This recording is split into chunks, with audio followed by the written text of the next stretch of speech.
안녕하세요. 오만사입니다. 오늘의 사연은 시누이 시자짓에 병들어 돌아가신 시어머니, 시집 식구들을 잘 섬기는 것이 미덕이라고요? 저한테는 안 통해요. 란 내용으로 읽어드리겠습니다. 저는 결혼한 지 8년 정도 되어갑니다. 얼마 전에 시어머니 추도일이었어요. 따로 제사는 지내지는 않고 식구들이 모여서 가족 예배로 대신합니다. 시어머니 추도일에는 작은어머니와 시어머님의 시누이였던 고모님이 한 분 오십니다. 멀리 사시는데도 꼬박꼬박 빼놓지 않고 참석하십니다. 고모님은 아버님의 여동생이신데 우들은 행세하시죠. 올케와 시누이 사이인 작은어머니와는 별로 사이가 좋아 보이진 않습니다. 작은어머니는 고모님 하시는 말씀은 무신경으로 대응하셨었죠. 제가 처음에 시집 왔을 땐 두 분 사이가 그리 좋지 않다는 것을 눈치채지 못했어요. 워낙에 작은어머니가 이래저래 말씀을 많이 하시는 편이 아니었고 조용하신 편이라서 잘 몰랐었어요. 그런데 이번 시어머니 추도일에 두 분이 한바탕 붙으셨습니다. 이번에도 여전히 고모님이 가족 예배가 끝나고 한 말씀 하시더라고요. 너네들 혼자 계신 네 아버지 잘 모셔라 라고 운을 떼시면서 특히 저와 선입동서를 쳐다보면서 말씀 이어가셨어요. 네 시어머니는 살아생전에 한 번도 시집에서 큰소리 한 번 안 했다. 그리고 시부모를 하늘처럼 떠받들었어. 장남이 외국 가서 장남 노릇 못하니까 장남 며느리 노릇까지 하면서 얼마나 야물딱지게 집안의 큰일을 혼자서 뚝딱뚝딱 잘 치르던지 지금은 눈 씻고 봐도 그런 사람 없다. 그러시면서 말씀을 계속 이어갔어요. 남편한테도 큰 소리 한 번 안 치고 힘들어도 힘들다는 소리 한 번 안 하더라. 시집살이 힘들어도 어디 한 번, 흉 한 번도 안 보고 내가 요만큼도 터치할 것이 하나도 없는 사람이었어. 라고 했습니다. 그러자 식사하시고 계시던 작은어머니가 갑자기 숟가락을 딱 하고 놓더니 한마디 하셨어요. 형님, 지금 시대가 어느 시대인데 고리타분한 얘기를 하고 계시오. 결국엔 시집살이 잘 해내려다 골병 들어 빨리 잘 죽었다고 말하고 싶으시오? 듣자 하니 못 들어주겠네. 라고 했습니다. 생전에 점잖으신 작은어머니가 갑자기 정색을 하면서 입바른 소리를 하자 고모님이 순간 흠칫 놀라더니 약간 말을 더듬더군요. 아니, 옳게는 꼭 그렇게 말을 해야겠어? 난 얘네들 가르치려고 하는 말인데 라고 했더니 바로 작은어머니가 작정한 듯이 받아쳤습니다. 얘네들 걱정 말고 형님이나 잘하고 사시면 되겠구만. 그렇게 자기 입으로 네 시어머니 내가 못살게 굴어서 병들어 죽었다고 말해야겠어? 얘네들이 착게 빠져서 자기 엄마 죽게 만든 고모 얼굴 보고 사는 건데 어디다 대고 이래라 저래라 홍계질이요? 라고 하시더라고요. 그리고 연이어서 사람이 양심이 있으면 제사 때 와서 용서나 빌고 참회의 눈물이라도 흘릴 일이지 어디다 대고 착한 애들한테까지 시자짓을 하려고 해요? 어떻게 형님 시집살에 시달리다가 돌아가셨는지 애들 앞에서 까발려 볼까요? 라고 했습니다. 작은어머니가 한 번도 이러신 적이 없으셨는데 고모님한테 그런 직설적으로 말씀하시니까 아버님도 당황해서 어쩔 줄을 몰라 하셨습니다. 고모님은 애들 앞에서 위신 깎이게 무슨 헛소리를 하냐면서 누가 누구를 죽이게 했다고 하냐고 하시면서 아버님께 자기가 시어머니를 죽게 했냐고 대묻더라고요. 그러자 작은어머니가 그러시네요. 아니라고 하늘을 가려봤잖아요. 쓰러지기 직전까지 누구 병간호를 했는데 시집간 여자가 허건날 아프다고 찾아와서 그렇잖아도 집안일 종처럼 하고 있는데 이래라 저래라 잔소리하고 오밤중에도 잠도 못 자게 한약 다리게 하고 그러다가 쓰러진 것 아니요? 원, 내가 입에 자크 달고 가만히 있으려 했다만 듣다 보니 열이 다 오르네. 라고 연거푸 내리 찍듯이 말씀을 하셨습니다.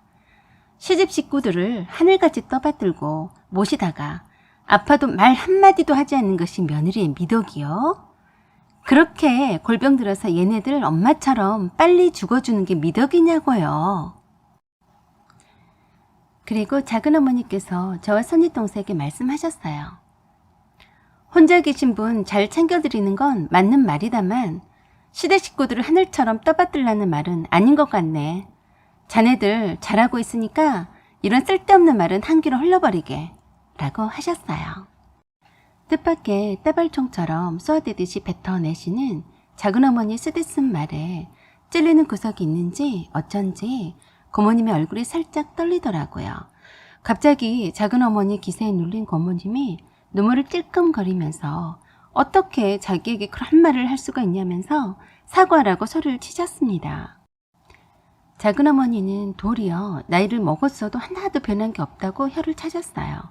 그런 와중에도 남편과 아주버니는 이상하게도 아무 말도 하지 않고 가만히 두 분이 오고 가는 말싸움을 지켜만 보고 있었어요. 손아래 시누이와 손이 시누이만 작은어머니를 말렸습니다. 왜냐하면 두 시누이들은 그동안 저와 손윗동생에게 고모님을 시어머니 대신으로 여기라고 늘 말해왔었기 때문입니다. 어찌됐든 고모님에 대한 치부를 드러내는 것이 싫었을 겁니다. 보란듯이 고모님을 지나치게 떠받들었어요. 돌아가신 시어머님이 그랬듯이 그랬어요. 시아버지는 걸걸한 성격의 남편의 눈치만 보는 것 같았습니다. 작은어머니의 말씀이 틀린 말은 하나도 없는 듯 보였습니다. 속을딱지 없는 두 시누이들은 고모님을 친어머니처럼 떠받들었어요. 돌아가신 시어머니가 시누이였던 고모님을 얼마나 잘해주고 위해주었는지 엄청난 미덕처럼 자주 말하곤 했었네요. 뻔한 것 아니겠어요? 돌아가신 자기 엄마처럼 시누이인 자기들한테도 하늘처럼 떠받들고 모시듯이 잘 하란 뜻이었죠. 시집 오자마자 몇 번이고 하고 또 했던 말이었어요. 작은어머니는 더 이상 고모님과 마주치고 싶지 않은 듯이 일어나서 가신다고 하시길래 저와 손윗동서가 함께 아래층까지 배웅해드렸습니다. 작은어머니는 혹시라도 저희들에게까지 시자짓을 할까 두려워서 한마디 했다면서 저희 시어머니는 고모님의 시자짓 때문에 빨리 돌아가신 거라고 못을 박으셨어요. 남편이 작은어머니를 잘 따랐는데 이유가 있었던 듯 싶었어요. 작은어머니가 저희 편에 서서 고모님을 경계하라고 하셨는데 사실 맞는 말이었습니다. 시시때때로 두 올케들이 잘하고 있는지 두 시누이들한테 돌아가면서 묻고 계셨어요. 시누이들은 있는 소리 없는 소리 다 만들어가며 고모님 뜻에 보완내동하며 별 소리를 다 했을 겁니다. 고모님은 3시간 거리의 먼 거리에서 오셨기 때문에 손아래 시누이 집에서 꼭 하룻밤을 지내고 그 다음날 돌아가시곤 했었는데 시누이 남편 말에 의하면 한방에서 자면서 밤새 내내 얘기하곤 한다고 했습니다. 뻔한 얘기하겠죠. 올케들 흉이나 보고 있었겠죠. 그래서 이렇게 매번 시어머니 추도일 밤에 따로 방에 저와 손윗동서를 불러서 꼭 한마디씩 일장 연설을 늘어놓으시곤 했습니다. 똑같은 말이었어요. 남편과 시댁 식구들한테 잘해야 한다는 얘기였죠. 1년에 많아야 한두 번 뵙는 분이라서 그럴 때마다 그냥 듣고만 있었습니다. 그런데 오늘은 식사 도중에 그런 말을 하자 아마도 작은어머니께서 옛날 일이 생각나셨는지 한마디를 하신 거였네요. 다음 내용은 작은어머니께서 들려주신 시어머니에 관한 얘기입니다. 작은어머니의 말씀에 의하면 저희 시어머니는 여자로 태어나기에는 참으로 아까운 사람이었다고 했습니다. 세상 이치에도 밝았고 항상 신문과 책을 가까이 했었고 정치나 사회에 관심이 많았던 사람이었던 터라 남자로 태어났다면 아마도 큰일을 했을 사람이었다고 했어요. 가난한 집의 딸이라서 좀 더 배우지 못하고 일찌감치 부모의 뜻에 따라서 결혼을 강요받은 것이 참으로 안타깝다고 했습니다. 부잣집 둘째 아들에게 시집온 시어머니는 가난한 집의 딸이라서 혼수도 제대로 해오지 못했다고 시집온 초반부터 시부모님에게 구박을 당했었다고 했습니다. 시집에서 구박을 당하고 살았어도 누구 하나 편들어주는 사람이 없었기에 시누이도 똑같이 보고 배우더니 시어머니를 사람 취급하지 않았다네요. 다 컸어도 속옷빨래 한 번 직접 하지 않고 시어머니에게 다 시켰고 시누이 방 청소까지 다 하게 했다는데 한마디로 공주처럼 떠받들게 했답니다. 거기에다가 만삭인데도 아기 낳기 전날까지도 시누이가 씻을 물을 몸종처럼 따뜻하게 해서 떠다가 바쳤다네요. 시누이가 시집간 후에도 시누이가 먹을 김치며 반찬이며 매번 해다가 바쳤답니다. 시어머니가 음식 솜씨가 좋아서 매번 일을 만들었는데 그때마다 군소리하지 않고 다 해주었답니다. 시어머니가 성격이 워낙에 깔끔하고 완벽주의자라서 음식을 하나 하더라도 허투루 하는 법이 없었고 집안 살림을 하나 하더라도 대충 하는 법이 없었대요. 그래서 스스로 일을 벌었답니다. 음식도 못하고 대충 하면 누가 기대하거나 시키지도 않을 법하건만 너무 잘하니까 잘한다 하면서 일을 다 떠넘겼다네요. 시누이를 공주처럼 떠받들고 살았던 시어머니가 시누이 살림을 출장까지 해가면서 돌봐주기까지 했다네요. 작은 어머니가 시집 와서 보니까 손이 동서인 저희 시어머니가 아주 일복이 터져서 감당이 안 될 정도인데도 누구 하나 나서서 한마디 해주는 사람이 없더래요. 다행히도 작은 어머니는 좀 사는 집의 딸이라서 혼수는 충분히 잘해왔기 때문에 혼수 적게 해왔다는 소리는 적어도 듣지 않았던 터라 손이 동서인 시어머니가 혼자서 너무 일을 많이 한다고 당시 시부모님이었던 할아버지 할머니께 말씀을 드렸답니다. 그랬더니 돌아온 대답은 어이없었대요. 음식 잘하고 살림 잘하고 시집 식구들을 섬기고 사는 것이 자기 보람으로 알고 있는 사람이라면서 장남 며느리가 외국에 나가 있어서 망정이지 차남이면서 장남 며느리 행세를 하고 시댁 살림을 돌보게 되어서 천만다행으로 여긴다고 하셨대요. 그러시면서 시댁 식구들을 떠받들면서 좋은 며느리 소리를 들어야 직성이 풀리고 잘한다는 소리를 들어야 만족하는 사람이니 행여나 잘하고 있는 며느리를 흔들지 말라고 엄명을 하셨답니다. 그렇지만 작은 어머니는 시어머니에게 적당히 시댁 식구들을 돌보라고 했고 시누이도 공주처럼 떠받들지 말라고 했는데도 말을 듣지 않으셨대요. 늘상 그렇게 해왔기 때문에 이제 와서 바꿀 수 없다고 하더랍니다. 어느 날 시어머니가 담아다 준 김치가 맛이 이상하다며 왜 이따위로 담았냐면서 김치통을 작은 어머니 앞에서 보란듯이 들어부어 엎어버리더래요. 그것을 본 작은 어머니가 그런 시누에게 크게 야단을 쳤더니 보란듯이 들어 엎어버린 김치를 주워다가 시어머니 얼굴에 쌀대기를 쳐대더랍니다. 마치 내가 이렇게 해도 나를 공주라니까 함부로 해도 되는 여자야 라고 말하고 있는 것처럼 보였는데 정말로 시어머니는 화도 내지 않더래요. 시누이가 한 번씩 스트레스 쌓인 일이 있거나 투정 부리고 싶거나 할 때면 어김없이 애써서 담아다 준 김치나 반찬을 엎어버리고 생트집을 잡았대요. 그럴 때마다 작은 어머니는 왜 화를 내지 않느냐고 하면 그럴 때마다 시누이가 시집살이가 힘들어서 그런 거라며 오히려 불쌍하게 여겼다고 했습니다. 작은 어머니는 그런 시어머니가 이해할 수가 없었는데 머리도 좋고 생각이 깊은 사람인데 꼭 저러고 살고 싶을까 하고 의아해 했었다네요. 시누이가 아기를 낳고 몸조리도 군소리 않고 시어머니가 다 해줬다는데 하루가 멀다 하고 바람피는 시누이 남편 때문에 친정에 문턱이 닳도록 아기 데리고 찾아왔다네요. 그때마다 시누이 아기까지 돌봐주는 베이비시터 노릇까지 했답니다. 자기 아기 잘못 돌봤다고 구박까지 받아가면서도 돌봐주고 있어서 참 이해 불가였다고 했습니다. 그때도 그랬다네요. 바람난 남편 때문에 잠시 친정으로 온 시누이가 불쌍하다고 그러더랍니다. 시누이가 몸이 좋지 않다면서 한 달을 시어머니의 보살핌을 받으면서 지내고 있었는데 낮에는 집안일 때문에 바빠서 정성 들여서 지키고 서서 다려야 하는 한약을 밤새 잠도 자지 않고 다리느라 서너 시간밖에 잠을 자지 못했다고 했습니다. 몸이 아프다던 시누이는 낮에는 자기들과 조카들을 데리고 공원으로 유원지로 놀이동산으로 이곳저곳을 누비며 놀러 다녔는데 도시락과 준비물을 모두 다 시어머니가 챙겨줬고 돌아온 후에도 시누이 애들 목욕도 먹는 것도 다 시어머니 차지였다네요. 그렇게 시어머니는 자기 몸을 혹사시키더니 결국엔 한밤중에 시누이 한약을 다리던 중에 과로로 쓰러졌는데 그대로 돌아가셨다고 했습니다. 그렇게 허망하게 돌아가셨어도 시누이나 시부모님 포함해서 어느 누구도 슬퍼하지 않더라네요. 무슨 물건이 하나 없어져서 무척 불편한 것처럼만 생각하더랍니다. 그래서 작은어머니는 생각했답니다.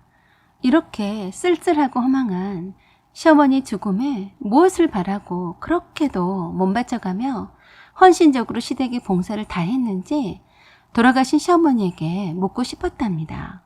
그러다가 문득 다른 생각을 해봤다네요. 시어머니는 시댁을 떠받들고 섬긴 게 아니라 꼼짝달싹 할 수 없는 사회 구조의 부조리 속에서 몸부림치다가 어찌할 수 없는 현실을 잊기 위해서 미친 듯이 일하면서 자기 몸을 내던져 버린 게 아닌가 하고 순간 깨달았다네요. 빨리 이 세상을 떠나고 싶었던 것이 아닐까 생각했답니다. 그러면서 좋은 세상에서 꼭 남자로 태어나라고 빌었다고 했습니다.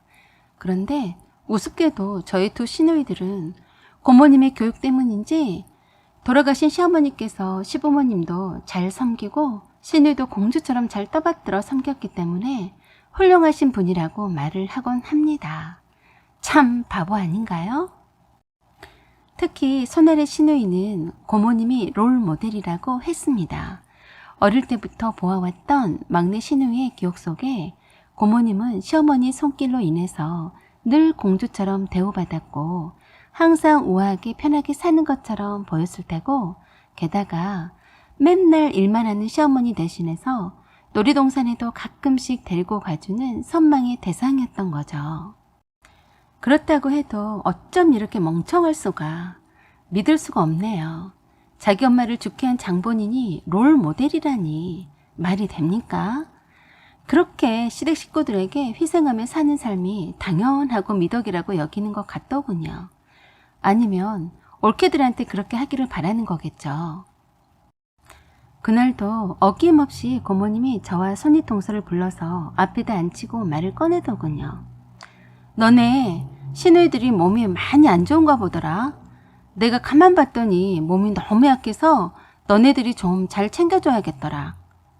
아버지도 좀 자주 찾아와서 챙기고 시누이들한테만 맡기지 말고 알았지? 라고 하시네요. 듣고 있자니 제가 뿔따구가 났습니다. 지겹게도 시누이들이 아프다는 소리를 하셨거든요. 아프기는 개뿔, 맨날 아프다는 타령이 정말 지겹더라고요. 고모님한테까지 아프다고 죽는 소리를 한 모양이었어요. 그래서 어쩌라고. 돌아가신 어머니가 자기 고모한테 한 것처럼 한약 다려서 바치라는 건가? 그래서 제가 한마디 했습니다. 고모님, 시누이가 아프다는 것은 금시초문이고요. 무엇 때문에 나이 드신 고모님한테까지 아프다고 징징거리는지 모르겠는데요. 저보다 훨씬 건강하니까 아프다는 소리는 하지 마시고요. 홀로 계신 아버님을 자주 찾아뵙고 챙기라고 하시는데 그 말씀 따로 강조하지 않으셔도 잘 하고 있으니까 걱정하지 마세요. 아버님도 사귀는 아줌마에다 가까이 사는 요양복지사 아줌마가 매일 와서 청소도 해주고 쓰레기도 버려주고 심부름도 해주고 잘 케어해드리고 있으니까요. 아가씨나 형님이 아버님을 자주 내다보지 않는다고 하셨나 본데요. 저희네는 직장 다니면서 할 일이 많아서 바쁜데 여기서 더 이상 잘할 수는 없으니까 집에서 놀면서 시간이 많아서 주체 못하는 시누이들한테 더 자주 내다보라고 하세요. 라고 했습니다. 그랬더니 어이없다는 듯이 한 말씀 하시더라고요. 아니, 너네 시누이들은 자기 시댁 식구들을 섬겨야지. 어떻게 출가 외인이 친정에 신경 쓰냐? 라고 기가 막힌 말씀 하시네요. 고모님, 출가 외인이 맨날 명절 때는 시댁에 안 가고 친정에서 명절을 샌답니까? 요새 출가 외인이란 말 쓰면 웃어요. 라고 했습니다. 손녀 동서는 가만히 있는데 제가 나서서 꼬박꼬박 말대꾸 하니까 드디어 화가 머리 끝까지 나셨나 보더라고요. 갑자기 언성이 높아졌습니다. 아니, 작은애야, 넌 나를 뭘로 보고 함부로 하는 거냐? 그래서 제가 하고 싶은 말을 다 했습니다. 얼마나 두 시누이들이 오랜만에 보는 고모님한테 이런저런 뒷담화를 했길래 이런 말씀을 하시냐고요. 자기 아버지니까 자기들이 알아서 챙겨야 할 일을 왜 굳이 직장 다니는 바쁜 올케들에게 이러쿵저러쿵 합니까? 오랜만에 배웠는데 이런 말씀을 하시는데 제가 기분이 좋을 리 있겠어요? 그러면서 시누이들이 할 말이 있으면 고모님을 통하지 말고 직접 제 앞에 와서 하라고 했습니다. 설령 저희가 아버님을 돌보지 않을지라도 시누이들이나 아들들이 있는데 무슨 걱정이냐며 앞으로는 저희한테 아버님을 잘 돌봐드리라는 말씀은 더 이상 하실 필요 없다고 잘라 말했습니다. 그랬더니 고모님이 자기는 시어머님 대신이라고 했습니다. 저는 소가지 없는 시누이들과는 다릅니다. 어디다 감히 저희 시어머니 행세를 하시려고 하세요? 다음에도 이러실 거면 차라리 오지 마세요. 안 보고 사는 편이 낫겠네요. 하고는 남편을 불렀습니다. 앞으로 더 하실 말씀 있으시면 남편에게 하시라고 하고는 방을 나와버렸습니다. 함께 있던 손이 동서도 멋쩍은 듯이 가만히 있다가 조용히 방을 나왔습니다. 못 모르고 들어온 남편이 고모 왜요?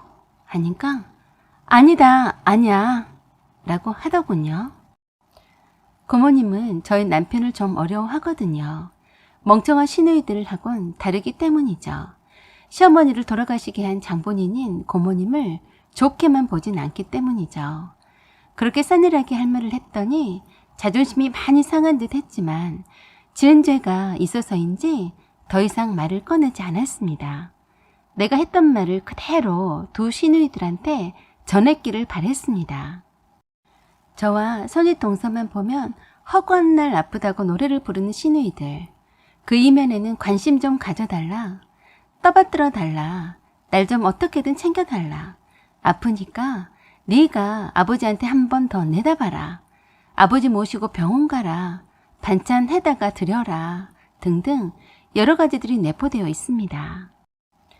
돌아가신 시어머님이 딸들에게는 좋은 표본이 되지 못하신 것 같습니다. 시댁 식구들을 하늘처럼 떠받들고 몸바쳐 희생하는 것을 미덕으로 알게 했으니 말입니다. 사연은 여기까지입니다. 여러분의 생각과 의견을 댓글로 남겨주세요. 구독 꼭 눌러주시고 좋아요 그리고 알림 설정 부탁드립니다. 여기까지 시청해주셔서 감사드립니다. 항상 좋은 날 되세요. 안녕하세요. 음행사입니다. 오늘의 주제는 어머님의 일기 속에서 밝혀진 남편의 출생의 비밀이란 제목으로 읽어드리겠습니다. 오늘의 사연 시작하겠습니다. 오늘은 시어머님의 사모자는 날입니다. 딱히 제사를 지내거나 하지는 않고 추모관에 모여서 시어머님을 한 번 더 추모하고 유품 정리를 하기로 했습니다. 돌아가시기 전까지 혼자 사셨던 어머님의 아파트에 와서 이불장에 있던 오래된 이불과 통장들 그리고 갖가지 물품 등을 꺼내기 시작했어요. 그리고 옷장, 서랍장 하나를 가득 메우고 있는 어머님의 일기장을 발견했습니다. 여러 권의 일기장 중에서 가장 최근에 쓰여진 일기장이 눈에 띄었습니다. 일단 남편과 가족들에게 이 일기장을 어떻게 할지 물었는데 모두들 장남인 남편이 혼자 읽어보는 것으로 의견을 모았습니다. 그래서 남편에게 여러 권의 일기장을 따로 조그만 상자에 넣어서 별도로 보관했었네요. 그리고 나머지 가족들이 다 각자 집으로 돌아가고 난 후에 남편은 어머님 방에서 앉아서 어머님의 일기장을 읽기 시작했습니다. 남편과 저는 당분간 어머님의 아파트에서 기거하면서 각종 서류 뒷정리 등을 하기로 했어요. 남편이 어머님의 일기장을 읽은 지 한참이 지난 후에 눈이 뻘개져서 어머님 방에서 나왔습니다. 어머님의 유품들을 정리할 때까지는 한동안 겪어야 할 일이기에 마음껏 울도록 내버려 뒀습니다. 그랬더니 남편이 저에게 어머님의 일기장 중에서 열쇠고리가 채워진 최근에 쓰여진 것 같은 일기장을 주었어요. 시어머님이 돌아가시기 얼마 전에 남편을 불러다 놓고 통장과 어머님의 조그만 비밀금고 열쇠 등을 넘겨주셨는데 그 속에 그 일기장의 열쇠가 있었다고 했습니다. 남편이 읽어보라고 건네준 시어머님의 일기장의 첫 장에 사랑하는 내 아들 정환이에게 란 말로 시작했습니다. 시어머님께서 남편을 위해 생전에 미리 써놓은 편지 형식의 일기장 같았어요.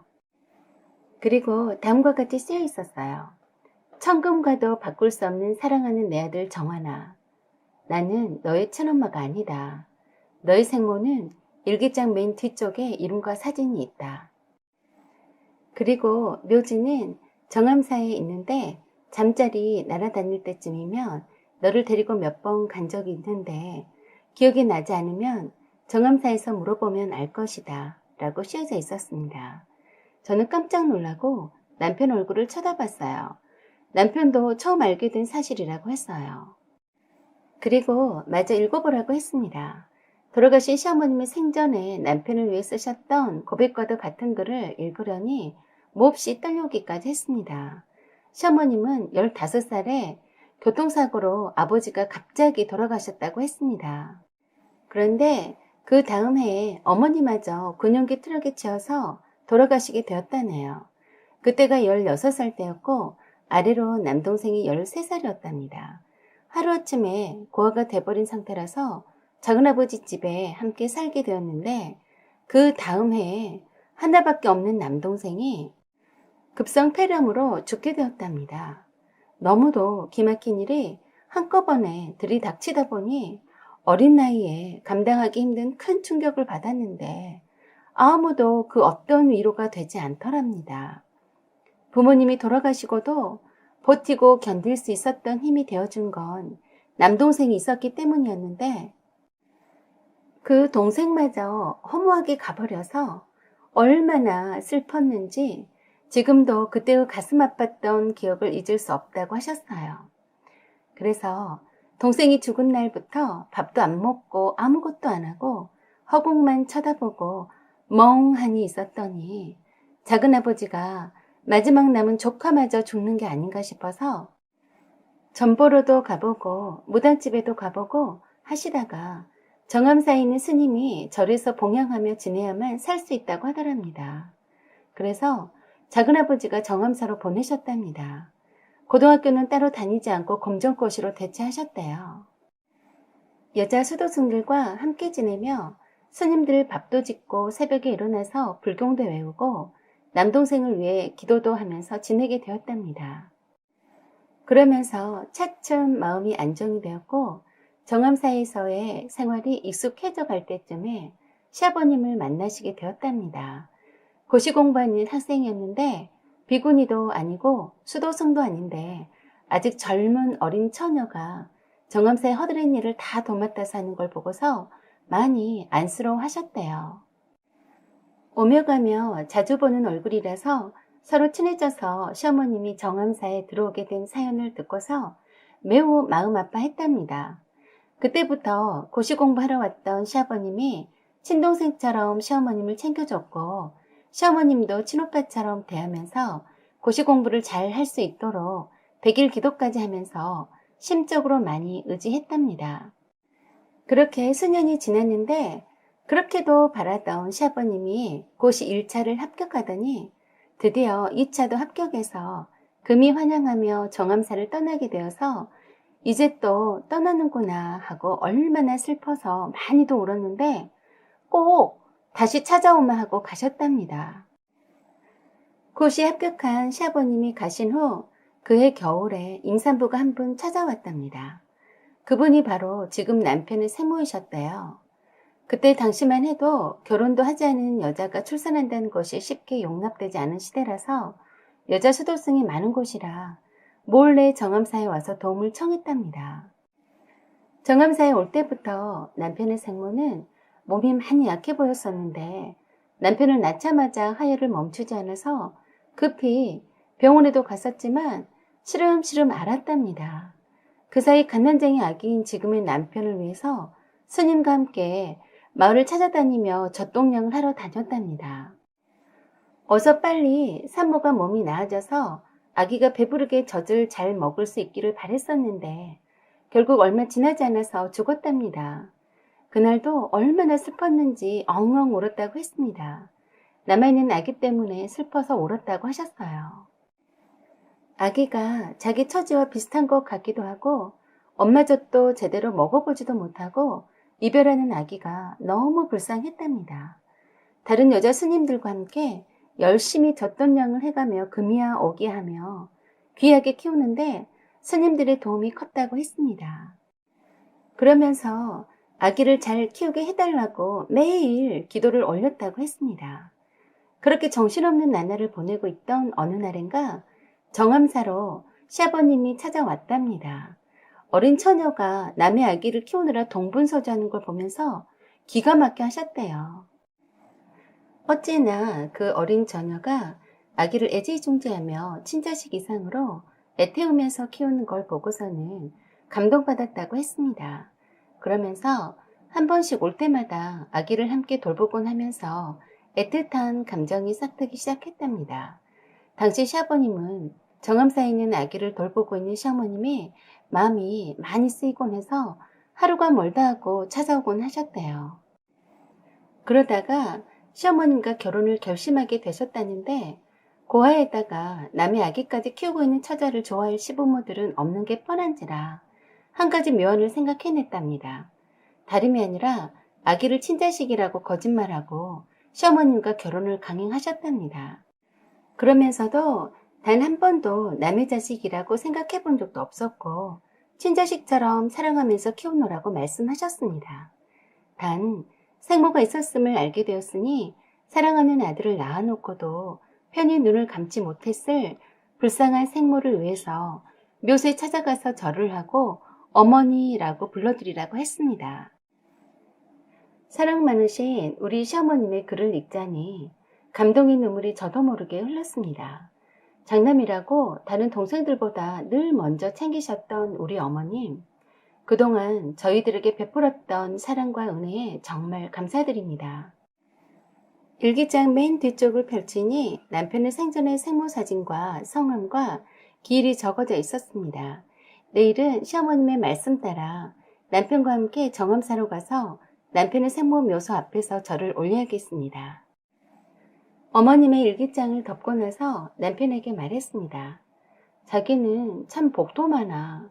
이렇게 훌륭하신 분을 어머님으로 두셨으니 말이야. 라고 말했더니 남편은 그렇다라고 하면서 고개를 끄덕였습니다. 뜻밖의 어머님의 일기장을 보고서 남편에게 생모가 따로 있었고 남편의 출생의 비밀을 알게 되었지만 변한 건 없습니다. 남편에겐 여전히 사랑하는 친어머니와 같은 분이신 우리 시어머님의 크신 사랑만 다시 한번 확인할 뿐이었습니다.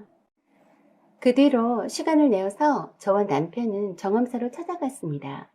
어머님의 일기장에 써진 대로 남편의 생모의 성함을 말씀드렸더니 바로 알아차리고 위패를 모신 곳으로 안내를 해주셨는데 매년마다 그 가족 되신 분들이 오셔서 기도를 하고 가신다고 했습니다. 그리고 정암사 옆에 자그마하게 남편 생모의 묘소가 있었어요. 그래도 가족들이 한 번씩 오는 듯이 조화와 꽃다발들이 있었습니다. 준비한 음식을 간단히 올리고 남편과 함께 큰 절을 올렸습니다. 이제 묘소도 알았으니 매년 찾아뵙기로 했습니다. 가족분들의 연락처를 물었더니 다행히도 기록이 되어 있었습니다. 남편의 생모의 친오빠 되신 분의 연락처를 받아들고 남편은 연락을 할지 말지를 고민했습니다. 그래서 제가 해보라고 했어요. 어찌됐건 피를 나눈 사이이니 못할 것도 없다고 했습니다. 그렇게 해서 남편이 먼저 연락을 하게 되었는데 남편 생모의 오빠 되신 분이 깜짝 놀랐습니다. 아들이 있었는 줄은 정말 몰랐다면서 그동안의 내막을 알려주었습니다. 남편의 생부와 생모는 오랫동안 연애를 하고 결혼까지 약속했답니다. 그런데 남편의 생부가 가난하고 장남이라는 이유로 결혼을 반대하고 다른 사람과 강제로 손을 보게 했더니 어느 날 집을 나갔다고 했습니다. 그래서 할아버지가 남편 생부의 집으로 쫓아가서 딸 내놓으라고 날이면 날마다 지키고 서 있자 남편 생모는 그때 임신한 몸으로 정암사로 피신해 있었던 거랍니다. 그때 남편 생모는 아무한테도 연락하지 말고 숨겨달라고 해서 아무도 연락하지 않아서 남편 생모가 죽었을 때에야 비로소 가족들에게 연락을 했는데 아기 낳다가 죽은 줄도 몰랐고 그전에도 몸이 조금 약했던 터라 병들어 죽는 줄 알았답니다. 알아보니 남편 생부도 이미 돌아가신 뒤였습니다. 이번 기회에 남편 생모와 생부도 누구인지 알게 되었고 남편 생모에 대한 안타까운 사연도 알게 되어서 마음이 아팠습니다. 이젠 저에게는 어머님이 두 분 계시네요. 사랑하는 나의 시어머님과 남편의 생모이신 어머님, 두 분 다 하늘나라에서 평안하시길 빕니다. 저희는 행복하게 잘 살다가 나중에 하늘나라에서 뵙겠습니다. 사연은 여기까지입니다. 여러분의 생각과 의견을 힘이 되는 댓글로 남겨주세요. 구독과 좋아요 그리고 알림 설정 부탁드려요. 좋은 날 되세요. 안녕하세요. 오만사입니다. 오늘은 사랑하는 우리 시어머니 환급 선물을 사기치자고 한 형님을 참교육했습니다. 란 내용입니다. 오늘의 사연 시작하겠습니다. 안녕하세요. 결혼한 지 1년이 조금 지난 새댁입니다. 직장에는 다니지 않고 있고 대학원을 다니면서 조교로 있습니다. 그래서 아직은 아이가 없습니다. 저희 남편이 이남 중 차남이고 아주버님과 형님이 계시고 두 분 다 맞벌이 하십니다. 형님네는 5살과 3살인 아들이 있는데 형님 친정어머니가 집에 오셔서 키워주고 있어요. 아주버님이 직업이 일정치 않아서 자주 바뀌는 터라 지금은 정확히 어떤 일을 하시는지는 모릅니다. 가족들도 물어보는 것이 약간 눈치가 보여서 금기시되어 버렸고요. 시댁에는 시어머니께서 혼자 살고 계십니다. 남편이 결혼 전에 시어머니와 함께 살았었는데 저희네가 결혼하면서부터 혼자 사시게 되어서 늘 맘에 걸립니다. 그래서 되도록이면 자주 찾아뵈려고 합니다만 그래봤자 일주일에 많아야 한두 번 정도이네요. 남편이 결혼 전에 시어머니와 함께 살면서 생활비와 용돈을 책임졌기 때문에 결혼 후에도 혼자 계신 시어머니에게 계속 생활비를 드리고 있습니다. 아주버니나 형님은 시어머니 생활비에 대해서는 이런 방구도 언급하지 않으시고 남편이 알아서 하겠거니 하고 미루는 모양새입니다. 시아버지께서 폐암으로 돌아가실 때도 병원비며 장례비도 일절 신경 쓰지 않아서 차남인 남편이 혼자 다 했다고 했습니다. 장례 준비를 남편한테 다 맡겨버리고서는 자기 지인들한테서 온 조의금을 돌려달라고 하더랍니다. 오로지 그것만 신경 쓰더라네요. 기가 막혔지만 부딪히기 싫어서 몇 푼 안 된 것 같으니 먹고 떨어져라 하고 줘버렸답니다. 시아버지 병상 지키는 일도 시어머니와 남편이 도맡아 했는데 아주버니는 몇 번 내다보는 것 말고는 신경 쓰지 않았다고 했습니다. 당시에 아주버니가 주식에 큰 돈을 잃어버려서 형님하고 틈만 나면 남편 앞에서도 아웅다웅하고 싸우고 시어머니 앞에서도 돈 타령을 하면서 자주 싸워서 형님네겐 돈 얘기는 꺼내지도 않고 남편 혼자 다 해나갔다고 했습니다. 처음엔 아주버니가 경제적으로 힘들어 보이니까 시어머니께서도 되도록이면 아주버님한테는 돈 얘기를 꺼내지 말라고 하셨고 남편도 그에 따랐다고 했습니다. 그렇게 습관이 된 듯 보였어요. 시어머니 보살피는 것도 저희네에게 다 맡기는 분위기입니다. 남편은 내 어머니이니 형님네가 어찌 하던 말던 상관없이 할 도리만 잘 하자고 하더군요. 시아버지께서 너무 이른 나이에 돌아가시게 되어서 시어머니가 늘 외로워 보였어요. 그래서 시어머니 환갑이 다가오자 남편과 저는 이벤트를 해드리고 싶었습니다. 남편은 돌아가신 아버지를 대신해서 시어머니께 기념으로 반지를 선물해드리고 싶다고 했어요. 저희네 결혼 예물 주고받을 때 시어머니 손가락에 금가락지 하나 없는 걸 보고는 마음이 아팠다고 했습니다. 그래서 주말에 남편과 함께 시어머니 댁에 가서 모시고 나와서 시어머니 좋아하시는 오리탕을 사드리고 그리고 보아두었던 금은방 집으로 모시고 갔어요. 그리고 시어머니께 환갑 선물로 반지를 해드리고 싶다고 했더니 한사코 싫다고 하시더라고요. 남편이 어차피 환갑 선물은 받으셔야 하니까 이왕이면 올해 기념이 될 수 있도록 반지를 골라보시라고 했습니다. 그리고 루비 반지를 권해드렸어요. 빨간색 루비가 사랑과 생명, 그리고 부귀와 영원함과 애정과 전홈의 의미가 있어서 사랑과 건강을 바라는 의미에서 권해드린다고 했는데 시어머니도 평소에 루비를 좋아했다고 하셨어요. 그렇지만 시어머니는 예쁘다 라고 하시면서도 가격 먼저 물어보시느라 제대로 고르지 못하셨어요. 그래서 남편이 그리 비싼 반지가 아니면서도 고급스럽고 좋아 보이니까 골라보시라고 했고 점원에게 가격은 말하지 말아달라고 했어요. 저와 남편이 고른 반지와 목걸이 세트를 서너 개 놓고서 어떤 게 마음이 드신지 여쭈었습니다. 귀걸이는 하지 않는 편이라 싫다고 하셔서 화이트 골드 체인을 권해드렸지만 골드 체인을 원하셔서 반지 디자인과 펜던트 루비 목걸이도 세팅을 예약 걸어두고 왔습니다. 처음엔 시어머니께서 굳고 싫다고 하셨지만 막상 반지 끼워도 보시고 목걸이도 걸어보시더니 얼굴이 더욱 환해지시더군요. 시어머님 얼굴이 많이 상기되셨더군요. 반지와 목걸이 찾을 날만 고대하실 것 같았습니다. 남편은 해드리기를 정말 잘했다고 좋아했습니다. 그리고 나서 그날 저녁에 시어머니 환갑날이 한 달 앞이라서 형님과 의논할 겸 해서 전화드렸어요.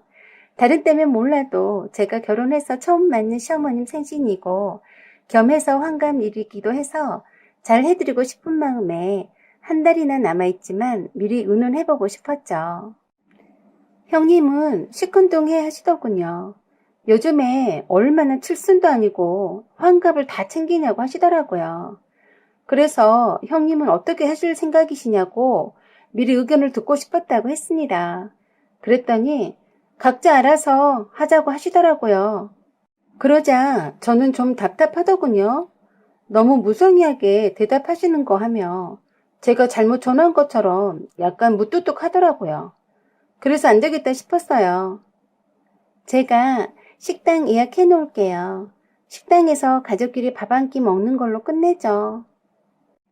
그날은 그래도 특별한 날이니까 형님이 맞춤 케이크로 준비해 주시면 안 될까요? 저희가 식당비나 어머님 선물은 준비할 테니까요. 했더니 어머님 선물은 같이 하자고 하더라고요.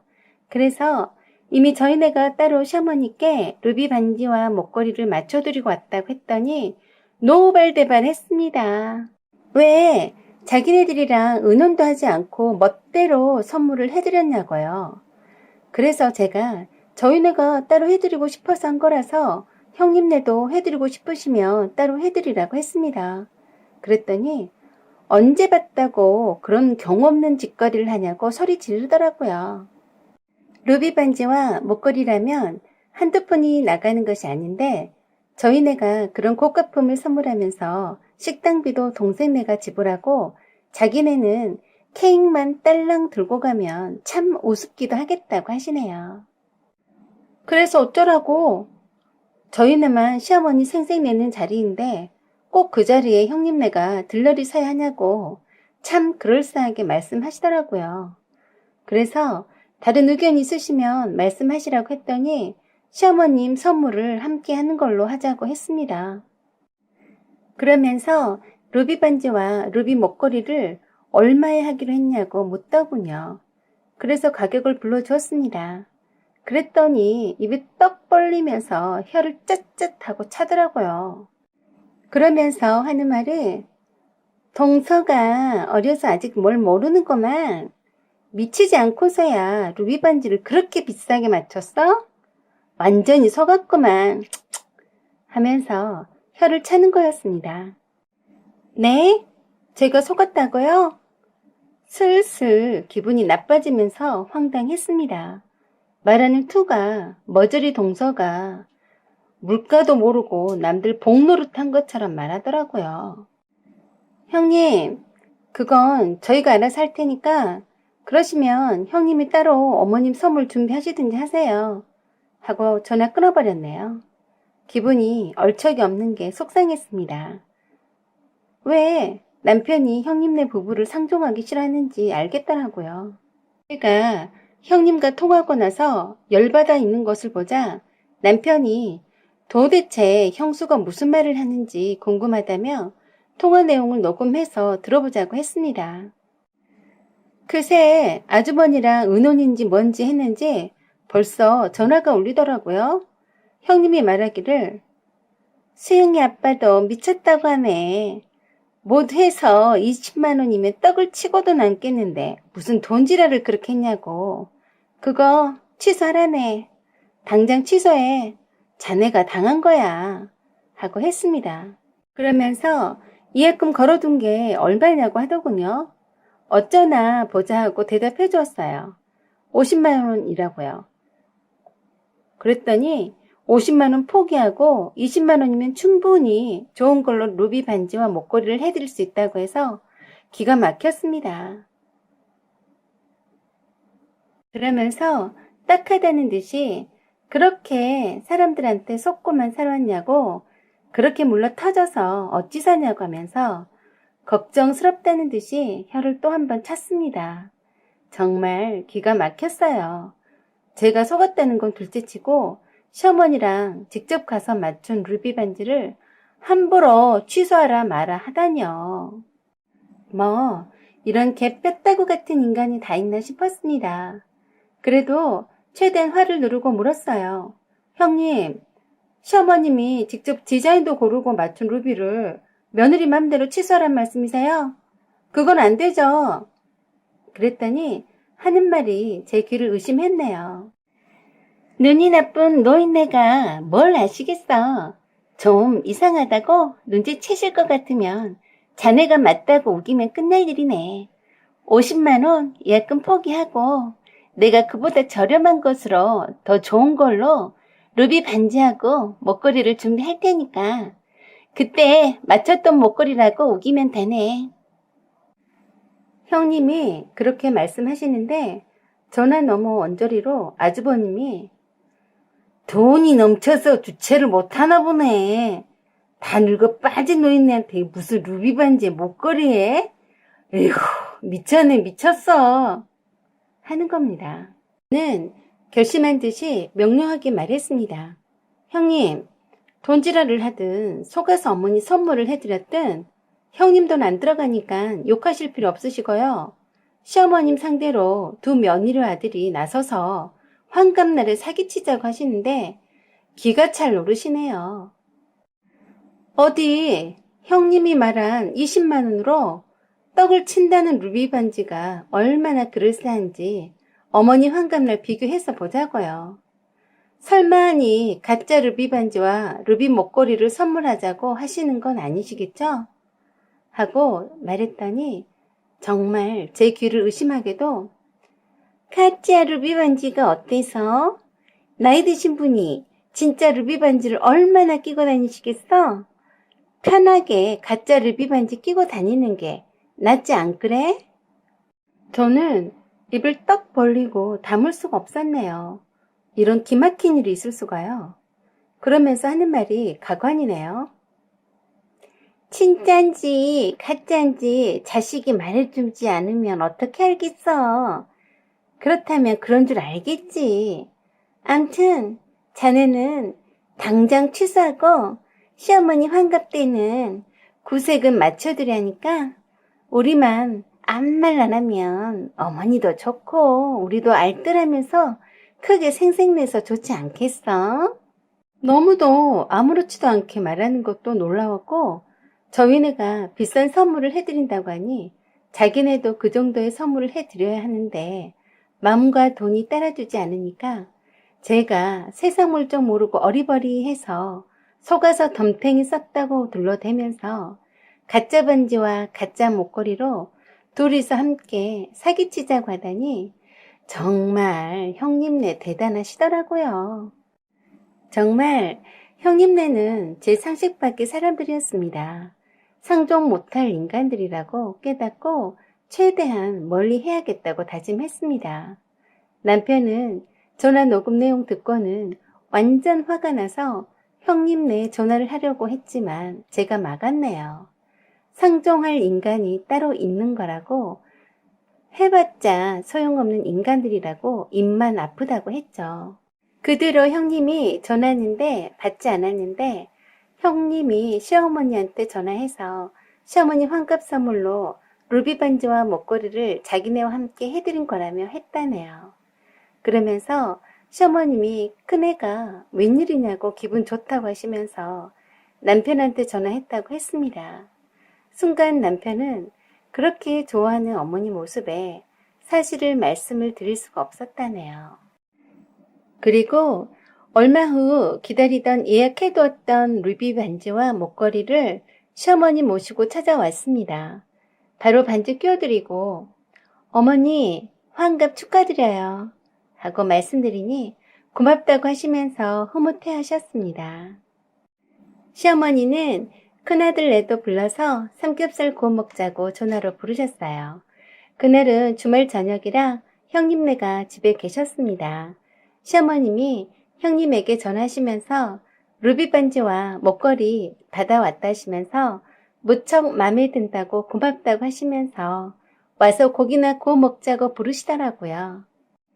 삼겹살 구워 먹자고 하니까 수박 한 통 딸랑 들고 왔더라고요. 웬일?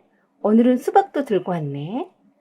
생전 시어머니 보러 오면서 빈손이었는데 애들도 데리고 오면서 수박 사올 생각을 했다니 기특하더라고요. 가짜 루비 반지를 해서 시어머니 몰래 작당해서 사기치자는 전화통화 이후로 처음 보는 거라서 반갑지는 않았지만 시어머니 앞이라서 고개만 끄덕이고 괜히 형님네 애들만 쳐다보고 눈도 마주치지 않았습니다. 남편도 그렇고요.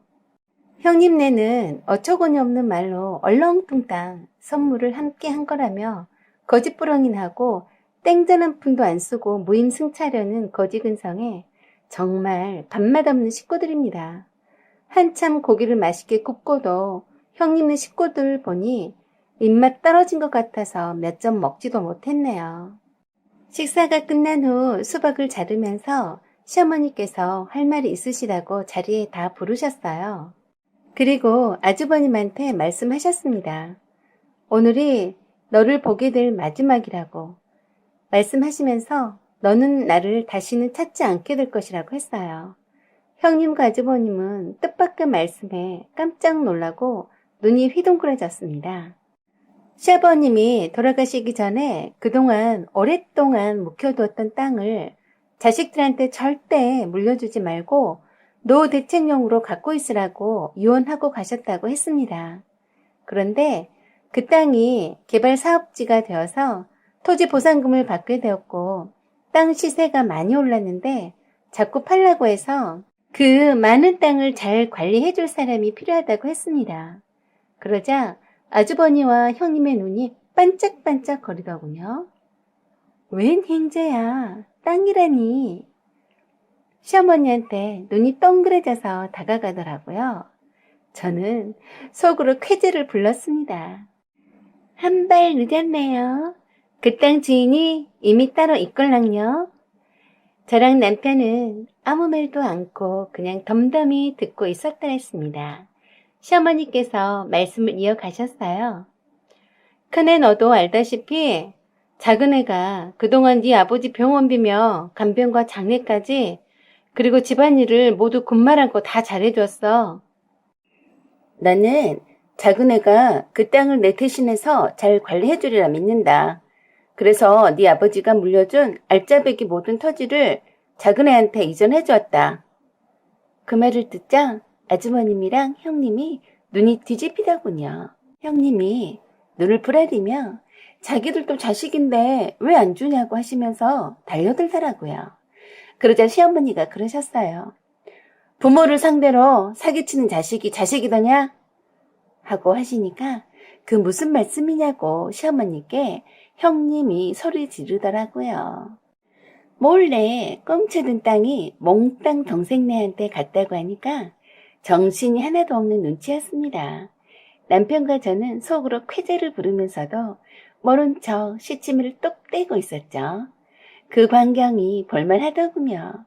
아주버님과 형님이 자기네들한테 왜 그렇게 모질게 하시냐고 대들길래 시어머님이 그러시네요. 작은애야, 그거 녹음 틀어서 들려줘라. 그러자 제가 네 어머니 하고 큰 소리로 사기치자고 작당했던 형님의 목소리가 담긴 녹음 파일을 틀어주었습니다. 시어머니도 그 녹음 내용을 들으시고 또다시 화가 나시는지 내가 이렇게 말짱한데 나를 감히 뒷방 고려장할 늙은이로 보다니 니네들이 먼저 자식이길 포기했다. 당장 내 앞에서 꺼져라. 다시는 나타나지 마라. 하고 호통치셨습니다. 그리고는 남은 재산도 모두 작은애한테만 물려주고 떠날 테니 더 이상 나한테 아무것도 기댈 것 없을 테니까 내 눈앞에서 나타나지 마라. 고 엄청 세게 말씀하셨어요. 그러자 그걸 녹음해서 시어머니한테 들려줬다고 형님이 제 머리채를 잡으시려고 달려드니까 시어머니가 갑자기 튕겨 나오시더니 형님 머리채를 잡고 냅다 잡아채니까 뒤로 나자빠졌습니다. 그러시면서 하시는 말씀이 어디 시어머니한테 선물하는 동사한테 미친년이라고 하니? 녹음한 내용을 다시 리바이벌 해서 들으니 시어머님이 완전 열이 받으셨는지 형님 뺨을 때리셨어요. 그것도 연거푸 때리시는데 아주버님은 말리지도 않고 보고 있더라고요. 남편이 나서서 시어머니 보고 진정하라고 하면서 말렸습니다. 뺨 맞고 땅 뺏기고 참 안 됐다는 생각이 듭니다. 찌질이들. 아니 그러게 진즉 행동과 말을 잘했어야죠. 그동안 남편이 착해 빠져서 이 꼴 저 꼴 안 보려고 참아온 모양인데 전 절대 못 참아요. 설마 하니 고상한 동생네 부부가 시어머니 환갑을 앞두고 분란을 일으킬까봐 시시 할 줄 알았지 냅다 이럴 줄은 몰랐겠지? 그래, 시애미한테 사기치자녀는 정상이냐? 그게 자식이냐? 꼴도 보기 싫다. 내 눈앞에서 나타나지 마라. 당장 나가! 하시더라고요. 그래도 형님과 아주버님은 반성하는 것 같지 않았습니다. 시어머니한테 소리를 고래고래 지르고 저한테도 몹쓸 욕을 다 뽑았더라고요. 그러더니 두 부부가 둘이 서로 탓하며 쳐받고 치고받고 싸우는데 가관이 아니었어요. 어찌 저런 인간 같지 않은 것들이 쌍으로 자식을 둘이나 낳아서 만나서 사는지 참 신기하기까지 했습니다. 끼리끼리 잘 만났군. 시어머니가 나가서 싸우라고 문 밖으로 밀어냈습니다. 시어머니한테 땅이 있는 줄 알았으면 엄청 알랑방구 까면서 효도한다고 난리 쳤을 텐데 지네들 잘못한 거는 반성하지 못하고 동생네한테 땅을 뺏겼다고 생각하겠죠. 머리까지 나쁘니 그 땅 뺏겨서 얼마나 아쉬울까? 안 됐네요, 형님. 조금만 잘해주면 기어오를 인간들이네요. 저희네한테 절대 도움이 안 될 인간들 무자비하게 삭제해드릴게요. 전화번호도 지우고 시어머니 집과 저희네 집도 소리 소문 없이 이사갈 거고요. 시어머님 전화번호도 바꿔드릴 거네요. 절대 상종해서는 안 될 인간들이니까요. 사실 남편도 시아버지 병실에서 간병하면서 오랫동안 묵혀두었던 땅이 있음을 알고 있었다고 했습니다. 돌아가시기 전에 엄마를 부탁한다시며 남편에게 말을 해줬다고 했고요. 행여나 시어머니가 마음이 약해서 곧 죽어가는 아버지가 있는 병실에도 찾아오지 않는 불효자식인 큰아들한테 줄까 봐서 걱정하셨다고 했습니다. 처음부터 큰아들에게 땅을 물려주실 생각이 없으셨던 겁니다. 형님네가 웬만히 기본만이라도 했으면 시어머님과 돌아가신 시아버지가 그래도 큰아들한테 주지 않으려고 했을까 싶네요. 못되게 군 형님 때문에 저희네가 몽땅 그 많은 땅을 차지하게 되었으니 그것만으로도 형님을 참 교육했다고 생각합니다. 우리 모두 내 가까운 가족부터 주변 사람들한테 잘하고 살아야겠습니다. 특히 재산 없는 부모님한테도 효도합시다. 사연은 여기까지입니다. 구독과 댓글 그리고 알림 설정 잊지 마세요. 사연 제보도 기다립니다. 여기까지 시청해주셔서 감사드립니다. 안녕하세요. 시어머니 생신상 엎어버린 강큰 며느리입니다. 지금도 그때 일은 후회하고 있지 않습니다. 속으로 끙끙 앓다가 화병 나서 억울하게 내 몸만 상하느니 제대로는 아닐지라도 어찌됐든 시모 생일 밥상 엎었으니 나름 속이 다 후련했습니다. 시모 생일상 엎어버렸으니 못된 시어머니 생일날만 되면 며느리한테 생일상 벼락 맞은 거 두고두고 기억되게 생기겠네요. 그러게 적당히 하셨어야죠. 어른이시면 중심도 좀 잡으실 줄도 알아야지. 그저 걸레 같은 딸년 말만 듣고 며느리를 못살게 굴었으니 당해도 싸네요. 제가 설마니 시모 밥상을 엎을 줄은 아무도 예상도 못한 듯 시모 생일 밥상을 입으로 드신 게 아니라 온몸으로 받으셨으니 놀래기는 놀랐나 봅니다. 친정집에 도착하고서도 한참 뒤에나 걸레 같은 시누이가 잔뜩 화가 나서 전화 걸어 왔네요. 야, 이 미친 XX야. 당장 기어들어와. 너 내가 죽여버린다. 이 XX야. 얼마나 약이 오르고 화가 났는지 처음부터 끝까지 쌍욕을 했어요. 제가 그랬네요. 아가씨가 나한테 그랬잖아요. 오빠랑 이혼시켜준다고. 그래, 이 쌍X야. 너 빨리 와서 엄마한테 잘못했다고 빌지 않으면 너 내가 죽여버릴 거야. 어디 함부로 상을 엎어? 너 진짜로 오빠를 이혼시킬 거야. 각오해. 당장 이리 와서 빌지 못해? 아구탱이를 날려버릴 테니까 두고 봐. XX야. 제가 그랬죠. 아가씨, 왜 그래요? 어머니가 생일상 다시 차리라고 해서 차린 음식 버린 것뿐인데 그래요. 또 나한테 뒤집어 씌우려고 해요? 난 이제 아가씨랑 어머니가 무서워서 못 가겠어요. 아가씨 원하는 대로 오빠랑 이혼할게요. 했습니다. 미친 대기처럼 길길이 날뛰며 악다구냐며 쌍욕을 걸치게 하더니 네 친정집에 쫓아간다며 자식 교육 잘못시킨 친정 부모들 가만두지 않겠다고 악을 써댔습니다. 또 큰 시누이들이 전화 받돈 터치하며 욕을 있는 대로 퍼붓고 한참 만에 끊었네요. 저는 끝까지 그 욕짓거리를 다 듣고 녹음 다 했습니다. 혹시 모르니 친정 부모님께도 남편 포함 시댁 식구들 누구든지 전화 오면 바로 녹음하라고 일러두었어요. 위자료 청구 증거물로 제시할 거거든요. 남편과 이혼해도 시모와 시누이한테 받은 정신적 피해 보상과 이혼의 결정적 사유 제공자로서 위자료 받을 겁니다. 시누이들이 돌아가면서 전화를 했으니 남편 전화가 올 때가 되었다고 내심 기다리고 있었더니 바로 왔어요. 야, 너 미쳤냐? 엄마 생신일인데 그러고 나가면 어쩌자는 거야? 미쳤어? 빨리 안 와? 와서 엄마한테 빌라고.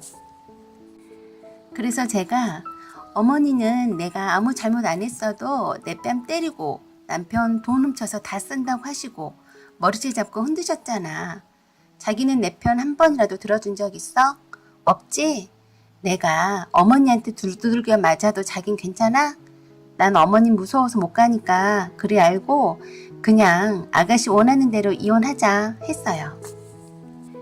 그랬더니 남편이 누구 맘대로 이혼해주냐며 저를 데리고 살며 평생 그 못된 버릇을 몽둥이로 때려서라도 제대로 고쳐놓겠다고 했어요. 그래서 제가 거봐, 자긴 항상 그랬지. 내가 어머니한테 모함 받아도 머리채 뜯겨도 억울하게 엿먹으란 듯이 어머니하고 시누이들끼리 짜고 어머니 생신상 차리게 해도 골탕 먹여도 당신은 한 번도 내 편 안 들어줬지? 시어머니 폭언과 폭행은 그런다 쳐도 시누이 상습적인 협박과 폭언에도 자기는 늘 방관했어. 그치? 남편은 흠칫 머뭇거리더니 아무 말도 못했어요. 남편은 끝까지 누구 좋으라고 이혼해주냐 못해준다고 생 억지를 썼어요. 그래서 제가 이혼 파탄의 원인을 제공한 시어머니와 시누이 갑질에도 남편이란 사람은 오히려 동조했거나 방관하거나 방치했어. 인정하지? 아니면 말해봐. 했어요. 전화 너머로 옆에 시어머니가 있는 듯 시부렁시부렁 쌍욕하는 소리가 들려오네요. 저는 내심 시어머니가 전화 받아주기를 바랬어요. 시어머니 보기보단 욕을 정말 잘하시거든요. 그런데 남편이 바꿔주지 않더군요. 그래도 남편은 설마 네가 이혼하겠느냐는 표정 같았어요. 그 다음날 연차 내고 친정 부모님 대동하고 저희 집에 갔습니다. 남편 물건 것까지들 다 싸서 트렁크에 집어넣어 놓고 현관에다 내놓고 기다렸어요. 퇴근해서 돌아온 남편에게 짐 싸들고 나가라고 했습니다. 친정아버지와 어머니가 이혼이 잘 정리되고 혼수살림 정리할 때까지 저희 집에 계시겠다고 하셨어요. 그리고 혼인 파탄의 원인 제공은 남편과 시댁 식구들한테 있다고 하시면서 어디 내 귀한 딸한테 함부로 폭력과 폭언을 했냐고 그냥 넘어가지 않을 거라고 하셨고요. 친족이 알았으면 조금이라도 더 빨리 이혼시켰을 거라고 하셨습니다. 그때서야 남편은 자기가 잘못했다면서도 이혼할 수 없다고 했어요. 그건 네 생각일 뿐이고 너는 이혼 파탄의 유책 배우자이니 이제 와서 이혼하네 안 하네 할 자격이 없다고 호통치셨습니다. 그리고 합의 이혼하자고 했어요. 합의 이혼 조건도 상세히 일러주었고요. 만일 합의 이혼을 기한 내 못하면 법적 이혼 절차를 받겠다고 했습니다. 법정 이혼 사유 세 번째 항목을 근거로 해서 즉 배우자 또는 그 직계 존속으로부터 심히 부당한 대우를 받았을 때 법적 이혼 절차 돌입하겠다고 했습니다. 저희 친정아버지가 제 폰에 녹음된 신혼년들과 남편 새끼 욕짓거리에 완전 열받으셔서 아시는 분 변호사 소개받아서 상담받고 오셨어요. 충분히 이혼 재산 분할 외에도 남편과 시모와 걸레 신혼년에게 위자료 청구를 할 수 있다고 했습니다. 그렇게 해서 남편 새끼는 지 짐 싸들고 시모와 걸레 신혼년이 있는 집으로 갔습니다. 시모와 신혼년이 번갈아가며 전화해대고 욕을 퍼붓는데 듣고만 있었고 모두 다 녹음했습니다. 그 뒤로도 시모와 신혼년들이 쫓아와서 친정 부모님에게 말할 수 없는 욕짓거리를 퍼붓고 행패를 부렸지만 현장 녹음 생생하게 했고요. 동영상도 촬영했습니다. 불필요한 싸움은 하지 않고 최대한 이혼 파탄의 사유 중에 하나인 시모와 신우들의 폭행과 폭언 그리고 갑질의 포커스를 두고 증거를 수집하려고 했어요. 그렇게 해서 친정 부모님과 저는 살림살이 다 정리하고 남편과 이혼하고 재산 분할 원하는 대로 깔끔하게 했습니다. 재산 분할이라 해봤자 적금 공동으로 했던 거 나누고 살던 집 전세금 나누는 것이었는데요.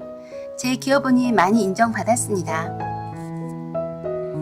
그리고 더불어서 남편과 시모와 걸레 신혼년에게 각각 혼인 파탄의 원인 행위에 가담한 책임이 있는 자들로서 이혼으로 인한 정신적 고통을 배상하기 위한 목적으로 위자료를 지급해달라고 청구했어요.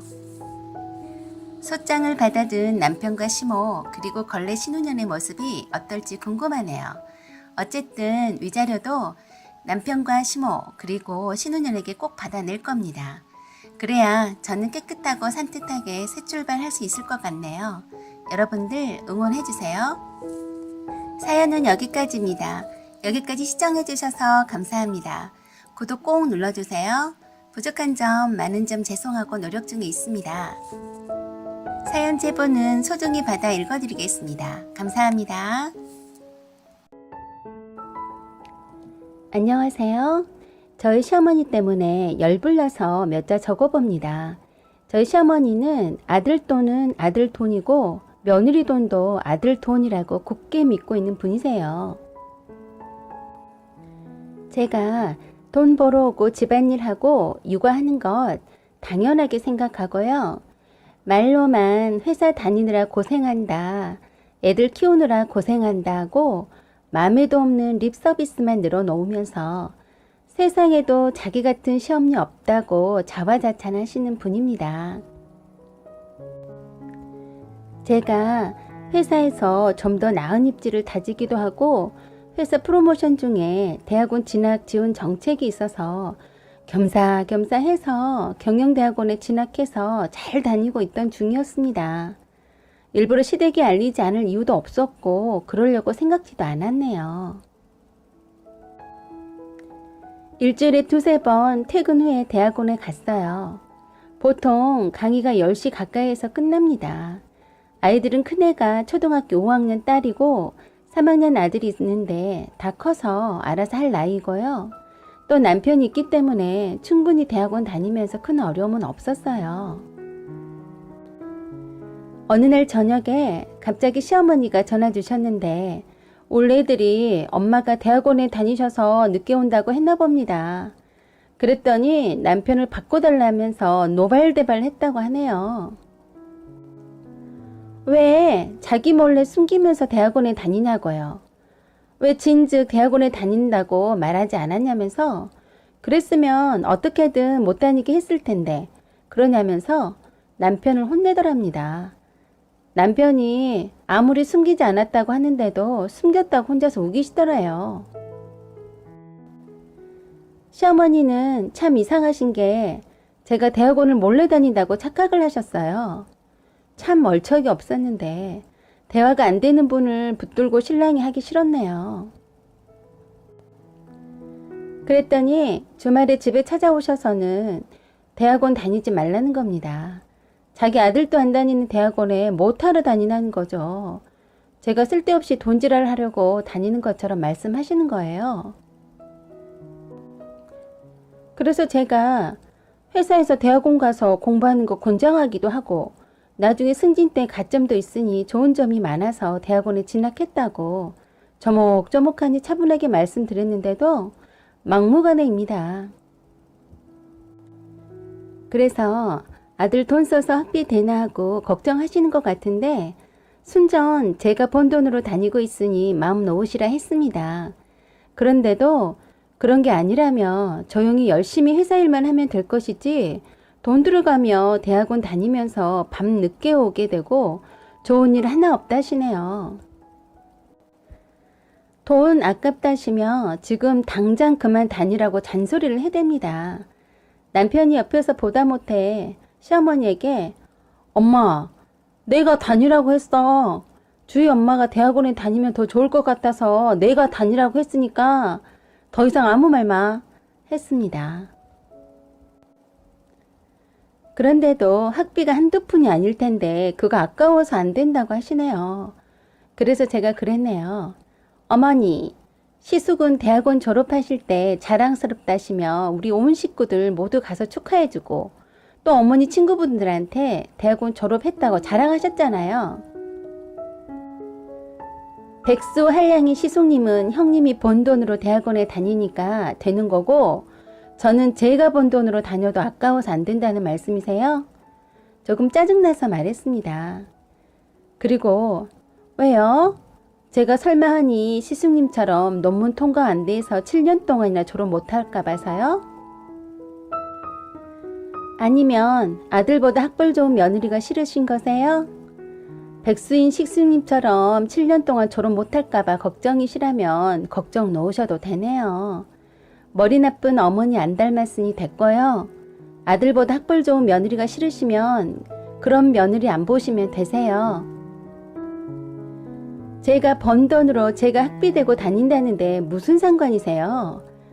하고 홧김에 쏘아 붙였습니다. 그랬더니 시애미한테 말대꾸한다고 욕하셨어요. 네가 벌어서 네가 혼자 다 쓰려면 회사 그만두고 집안일만 하고 남편 뒷바라지나 하라고 하십니다. 그리고 머리 나쁜 시엄니 닮아서 7년 동안이나 대학원 다녔다는 말도 네 시숙네한테 다 말해주겠다고 하시네요. 그래서 제가 네 그렇게 하세요. 저도 이제 어머니가 있는 집구석 싫어요. 안 보고 살자고요 했습니다. 울 아들한테 시집 왔으니 네가 번 돈도 네 돈이 아니고 우리 아들 돈이다라고 못 박으시는데 어이가 없더라고요. 제가 대학원 다닌다고 모양 부린 것도 얄밉고 돈 벌어서 내 몸에 쓴 것도 아깝고 당신 아들이 며느리 강의 받을 때 저녁에 애들 챙기고 있는 것도 마음에 안 들었던 거죠. 그래서 어머니 저 안 보고 살면 되세요. 저도 어머니 안 보고 살고 싶으니까 앞으로 저희 집에 오시지도 말고요. 저도 어머니 뵈러 안 가렵니다. 어머님 아드님만 보고 쭉 사세요. 하고 말씀드렸고요. 그 뒤부터 시댁에 남편만 갑니다.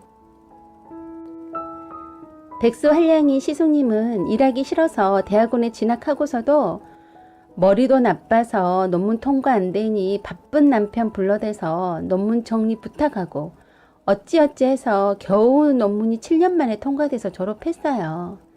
별 자랑스럽지도 않을 졸업식에 참석하자고 시어머니가 남편과 저에게 연차를 내고서라도 졸업식에 참석하라고 해서 참석도 했습니다.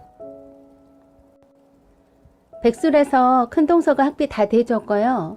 시어머니는 큰아들이 백수인데도 대학원 졸업했다며 자랑스러워 했습니다. 큰동서 말 들어보니 그 흔한 장학금 한 번 안 받았고 고스란히 큰동서가 번 돈으로 학비 대줬고요. 시어머니 학비 한 번 대준 적 없었다네요. 시어머니가 어디가 돈이 있어서 그 나이에 대학원 학비 대주냐고요? 시어머니는 계좌에 적어도 현금으로 몇 억 이상 있습니다. 돈에 대한 집착이 강하신 분인데 자가 운전도 안 하시고 알뜰하게 사시는 분이긴 합니다만 교회 헌금은 몇십만 원에서 몇백만 원씩 통 크게 하시죠. 형님 말 들어보니 시숙이 백수로 있으면서도 시어머니가 형님 모르게 시숙에게 돈 지어 주셨고요. 시숙이 주식하다 카드 빚져서 시어머니한테 1,000만 원 빌려달라고 하니까 형님한테 그러더랍니다. 너네들한테 들어간 돈이 얼만데 1,000만 원이 누구 애 이름이냐? 그래서 형님이 전 어머니한테 돈 빌린 적 없는데요. 무슨 돈이 들어갔다는 거죠? 하니까 네 남편한테 들어간 돈이 얼만 줄이냐 아니? 얼추 1억이 다 되어간다. 맨날 나만 보면 니네들은 돈 타령이니? 네 남편이 나한테 빌려간 돈인데 왜 모른 척 하는 거니? 알면서 그러는 거 아니다.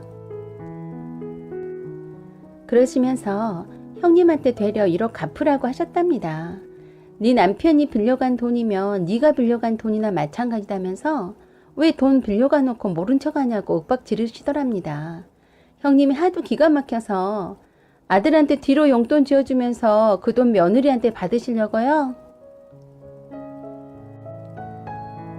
시숙이 주식한다면서 시어머니한테 몰래 빌린 돈과 용돈으로 지어주던 돈을 형님한테 다 갚으란 식이니 도둑이 따로 없다고 하더라고요. 형님이 시어머니에게 천하의 논팽이 밥충이 어머니 아들 반품할 테니 헤쳐먹고 잘 사세요 하고 이혼선언 하셨어요. 그런다고 시숙이 바로 이혼해줄 리 만무하죠. 그 뒤로 형님은 시댁 출입도 안 하고 친정엄마 애들 봐주시라고 함께 살고 있으면서 시숙 밥도 안 해주고 투명인간 취급하니 자진해서 가방 싸들고 시댁으로 들어가서 시어머니 밥 얻어먹고 그 나이에 용돈 처받아가며 살고 있습니다. 시어머니 생신 때나 시아버지 추도식 때도 추석이나 설날 때도 두 며느리 안 갑니다. 자기 자식만 끼고 살고 싶은 시어머니 원한 대로 해드리고 저희도 저희대로 안 보고 사니 이런 꼴 저런 꼴 안 듣고 안 보니 스트레스는 안 받아서 살 것 같네요. 첫째 며느리는 이혼 요구하고 있어 다 큰아들 밥해 먹이고 있고 둘째 며느리는 안 보고 살자고 하며 콧배기도 안 비치니 죽을 마실 겁니다. 오네 안 오네 하시면 저도 형님처럼 이혼 선언하고 남편한테 이혼 요구할 겁니다. 제가 경제력 없는 것도 아니고 이혼 두려울 게 없네요. 우리 시어머니도 앞으로 쭉 밥중이 아들 끼고 살아 좋으실 테고 백수인 시숙도 지 엄마한테 용돈 받아가며 따신 밥 얻어먹고 살아서 좋고 큰며느리 형님은 버러지 같은 남편 처분해서 좋고 작은 며느리인 저도 얄미운 시어머니 안 보고 살아서 스트레스 안 받아서 좋네요. 울 시어머님한테 말씀드리고 싶네요. 어머니, 사랑하는 작은 아드님도 똥차 되면 어머니께 폐기 처분 시켜드릴게요. 앞으로 며느리 낯짝 볼 일 없으니 평생 아드님만 끼고 사세요. 사연은 여기까지입니다. 구독과 좋아요 부탁드립니다. 항상 부족한 점 많은데 응원해주시고 감사해주셔서 감사드립니다. 사연 제보는 소중히 받아 읽어드리겠습니다. 좋은 날 되세요. 안녕하세요. 제가 당한 기가 막힌 사연입니다. 저는 얼마 전에 바로 파혼당한 여자입니다. 파혼당해서 슬프냐고요? 화나냐고요? 아니에요. 전 정말로 운이 좋게도 파혼을 잘 당했습니다. 제가 사주팔자에 돈복도 있고 소령이 있어서 지켜준다고 한다더니 그 말이 맞는지 정말 천만다행으로 파혼을 잘 당했어요. 제가 지방에서 4년째 대학 졸업하고 부모님 권유로 공무원 시험 준비해서 나름 열심히 해서 2번째 합격했습니다. 9급 공무원으로 신도시에 발령 나고 보니 처음으로 부모님과 떨어져서 혼자 자취를 하게 되었어요. 발령도 생각보다 빨리 나서 부모님이 급하게 전세를 보러 다니셨는데 이쪽 주변이 신도시이면서 모두 새 아파트나 오피스텔만 주로 있는데 청사가 많아서 수요가 많은지 전세는 없고 월세가 후덜덜해서 겨우 하나 남은 오피스텔을 구해서 사주셨어요. 비록 16평이지만 이쪽 신도시에 수요가 많아 프리미엄 3천 얹어서 겨우 사셨다고 해요. 대출도 안 끼고 바로 사주셨습니다. 제가 입주하고 몇 달이 지나지 않았는데도 주위 동료 말 들어보니 제가 준 피 따따블로도 구하기 어렵다고 하더라고요. 엎어지며 코 닿을 때에 제가 다니는 청사가 있어서 차 없이도 다닐 수 있어서 제가 사는 오피스텔에 같은 청사에 근무하는 직원이 많습니다. 제가 친하게 지내는 같은 부서 동료도 같은 오피스텔에 살고 있어요. 대부분 월세로 살기 때문에 부모님이 사주신 오피스텔을 금수저로 오인받기 싫어서 제 명의로 되어 있다고 말하진 않았습니다. 그러다 오다 가다 같은 오피스텔에 사는 한 남자를 우연히 소개팅을 하다 만났습니다. 고향도 같은 데다가 같은 오피스텔에 살다 보니 몇 번 마주친 적이 있어서인지 처음부터 친근한 느낌이 들어서 시작한 교제가 벌써 3개월째 되었습니다. 요새 사람 같지 않게 순박하고 야구면이 없어 보여서 좋았어요. 그리고 굉장히 착실했어요. 술과 담배는 물론이고 유흥에도 별 관심이 없고 유일한 취미가 독서와 바둑이더라고요. 바둑은 중학교 1학년 때부터 프로 바둑 기사가 장래 희망일 만큼 정말 잘한다고 했어요. 거기에다 7급 공무원 시험을 대학교 4학년 때 첫 시험에 바로 그 직렬에서 수석으로 합격했다고 합니다. 취업하게 되면 겉멋이 들어서 모두들 차부터 사게 되는데 아직까지 차도 사지 않고 착실하게 저쪽을 하는 것처럼 보였네요. 그도 이쪽으로 발령 나면서 처음으로 혼자 생활하게 되었다고 하는데 특별한 일이 없으면 주말에 만나서 영화도 보고 고향에 내려갈 때도 날 정해서 함께 내려가고 올라올 때도 약속해서 함께 올라오기도 하면서 점점 사랑의 감정을 키워왔습니다. 그는 믿기 어려웠지만 이성교제는 처음이라고 했어요. 저는 물론 아니죠. 대학 시절엔 이성교제엔 별 관심이 없었다네요. 무조건 학과 공부만 했다는 모범 학생이었다네요. 그래서 수석 졸업도 했다고 합니다. 그동안 주변에서 이렇게 착실하게 지내온 사람은 본 적이 없어서 참 신기했어요. 그리고 그런 점이 마음에 들었습니다. 어른들 말에 공수래가 요란하단 말처럼 잡기에 능하고 온갖 것 관심 많고 다재다능한 사람이라고 내실이 있는 사람 별로 없다고 하잖아요. 모델처럼 옷 잘 입고 겉멋 부리는 애들이나 말 잘하고 유머 있고 노래 잘하는 애들은 물론 인기는 많을진 몰라도 내실이 없는 남자들이 많더라고요. 그런데 제 남친은 억지로 자신을 포장하려고 하지 않고 있는 그대로의 모습을 보여주니 참 신뢰가 가고 이런 남자라면 내 남편감으로는 괜찮겠다는 생각을 했습니다. 남친은 잡다한 말을 잘 하지 않는 편이라서 가족 얘기를 별로 하진 않았지만 3살 돌 누나가 있고 남친 부모님은 고물상과 철물 도매업을 하신다고 했습니다. 아직 결혼하지 않은 누나는 은행에 다니고 있고 부모님과 함께 살고 있다고 했어요. 남친은 부모님에 관해서 특별히 애틋한 감정을 갖고 있다고 하네요. 어렵게 사셨던 부모님이 자수성가를 하셨다는데 매우 고생하시고 사셔서 이젠 사실만 하니 편하게 사셨으면 좋겠는데 아직도 너무 검소하고 소박하게 사신다고 안쓰럽다고 하더군요. 그러던 어느 날 남친이 저에게 프로포즈 했어요. 이벤트를 멋지게 해주지 못해서 미안하다며 장미꽃송이가 든 상자에 결혼해주라는 메시지가 담긴 엽서를 건네주더군요. 그리고 커플 금반지를 끼워줬습니다. 남친은 결혼을 빨리 해서 자식도 빨리 낳아서 이쁜 가정을 꾸미고 싶다고 했습니다. 저도 동의했고 저희 부모님이 절 보러 올라오셨을 때 남친을 인사시켰습니다. 저희 부모님도 마음에 들어 하셨어요. 하지만 남친에게 서둘러 결혼하는 건 반대하신다고 말씀하셨어요.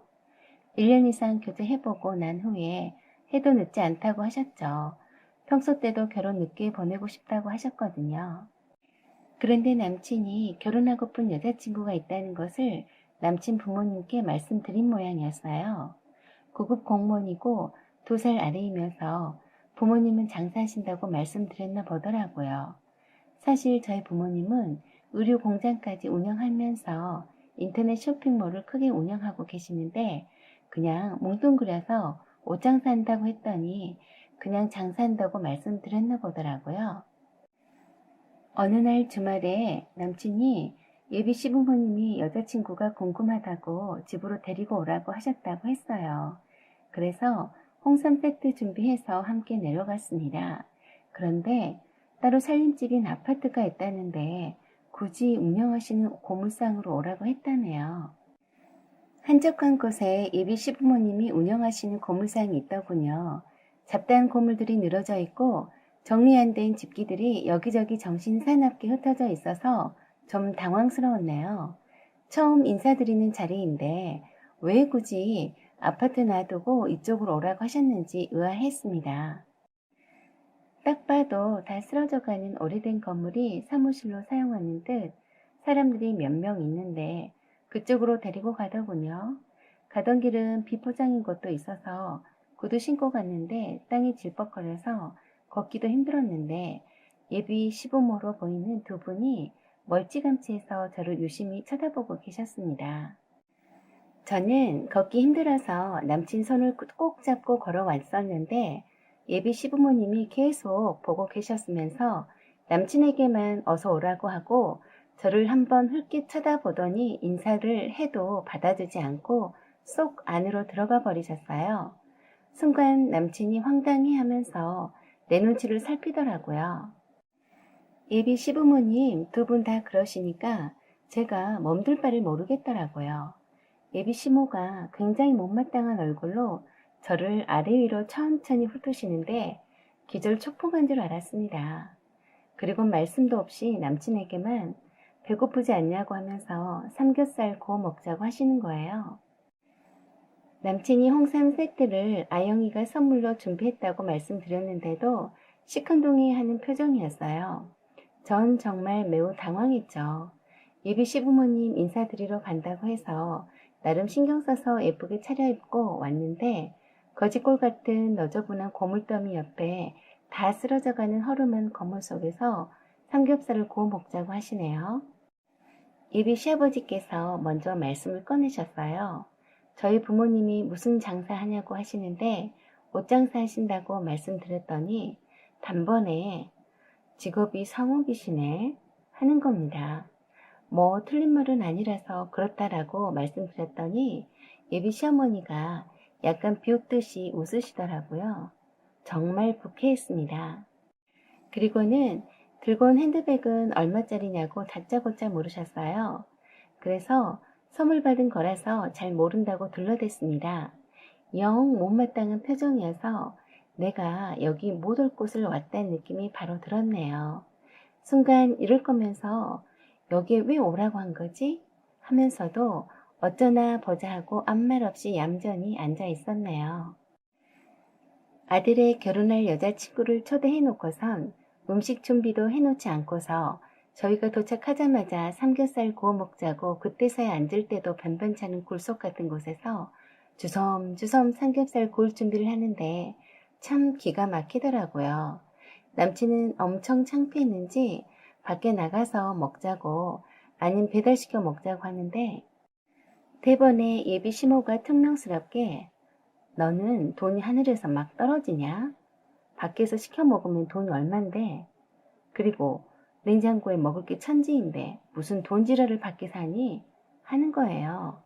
그래도 예비 시아버지가 사람 불러다 놓고 심하다 싶으셨는지 어허 그 사람 하면서 헛기침 하시더라고요.